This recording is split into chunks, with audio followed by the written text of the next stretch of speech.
बोलिए गौरी गोपाल भगवान की जय। जय गौरी गोपाल। आप सबको एकादशी की बहुत बहुत शुभकामनाएं।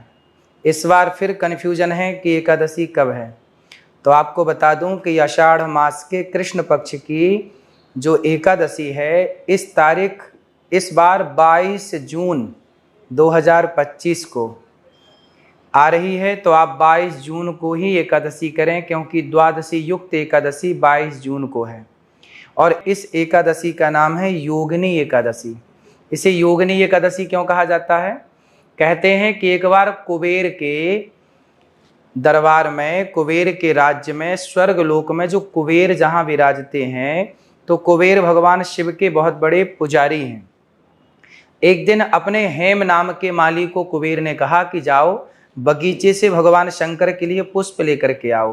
हेम नाम का माली भगवान शिव के लिए पुष्प लेने के लिए बगीचे में गया, तो वहाँ पर हेम की पत्नी उसे दिख गई। तो वो अपनी पत्नी में डूब गया, आसक्त हो गया और अपने पत्नी के साथ वह रमण करने लग गया। तो पुष्प लाने में हो गई देर। कुबेर ने अपने मंत्री से कहा कि जाओ, हेम को मैंने भेजा है कि वो पुष्प लेकर आए, अभी तक तो आया नहीं। मंत्रियों ने जाकर देखा तो वो अपनी पत्नी के साथ बगीचे में क्रीड़ा कर रहा है, रमण कर रहा है, पत्नी के साथ मस्त है। तब कुबेर को सूचना मिली, तो कुबेर ने आकर के कहा कि मैं कब से भगवान शिव के लिए पुष्प के लिए तुम्हारा इंतजार कर रहा था और तुम यहाँ पत्नी के साथ रमण कर रहे हो। ये कोई वक्त है पत्नी के साथ रमण करने का? ये पूजा आराधना का समय है।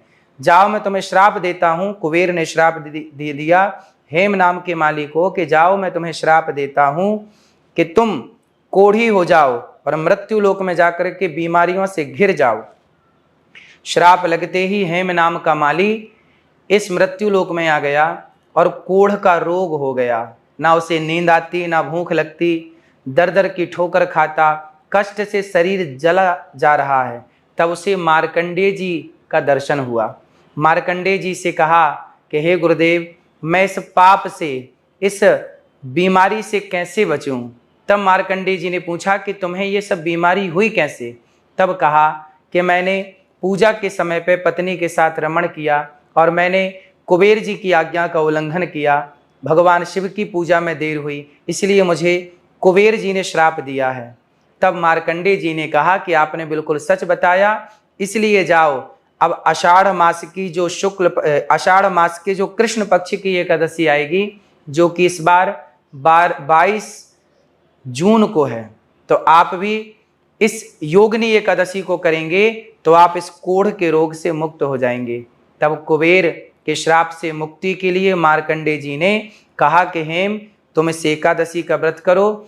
88,000 ब्राह्मणों को भोजन कराने का जो पुण्य मिलता है वह मात्र योगिनी एकादशी का व्रत कर लेने से प्राप्त हो जाता है। तो जाओ, आप इस व्रत को करो। हेम ने जब आषाढ़ मास के कृष्ण पक्ष की एकादशी का जब व्रत किया तो वह सारे पाप से मुक्त हो गया और पुनः वह कुबेर के धाम में पहुंच गया और अपनी पत्नी के पास फिर वो रहने लग गया और अब शिव की आराधना करके अपना कल्याण करना चाहता है।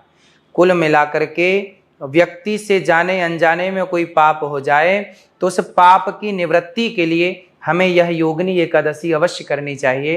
तो आप सबको योगिनी एकादशी की बहुत बहुत शुभकामनाएं और आप एकादशी अवश्य करें। एकादशी के दिन आप दशमी के दिन ही, मतलब आप 21 तारीख को ही रात्रि को भोजन ना करें, सूर्य अस्त के पहले भोजन कर लें और 22 जून 2025 को आप सुबह से लेकर शाम तक केवल भगवान का कीर्तन करें।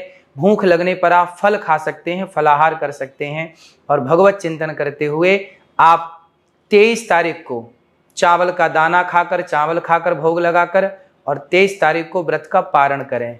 तो आप सबको योगिनी एकादशी की बहुत बहुत शुभकामनाएं। जय श्रीमन्नारायण, जय श्री कृष्णा, राधे राधे। मित्रों, आशा करता हूँ कि यह धार्मिक शिक्षाप्रद कथा आप लोगों को अवश्य पसंद आई होगी। अगर आप लोगों को यह कथा पसंद आई हो तो इस कथा को लाइक करें और अधिक से अधिक लोगों को शेयर भी करें, जिससे कि वे भी इस शिक्षाप्रद उत्तम कथा को सुनकर अपने जीवन को सुखी एवं सामर्थ्य बना सकें। मित्रों, अगर अभी तक आप लोगों ने हमारे चैनल को सब्सक्राइब नहीं किया है तो तुरंत सब्सक्राइब कर लें, जिससे कि नोटिफिकेशन के माध्यम से आप लोगों को हमारे नए नए वीडियोस, शिक्षाप्रद कथाएं तुरंत प्राप्त हो सके और आप उसको सुन करके अपने जीवन को सुखी बना सकें। तो कल फिर किसी नए धार्मिक कथा को लेकर के आप लोगों के समक्ष फिर से प्रस्तुत होंगे। तब तक के लिए राम राम।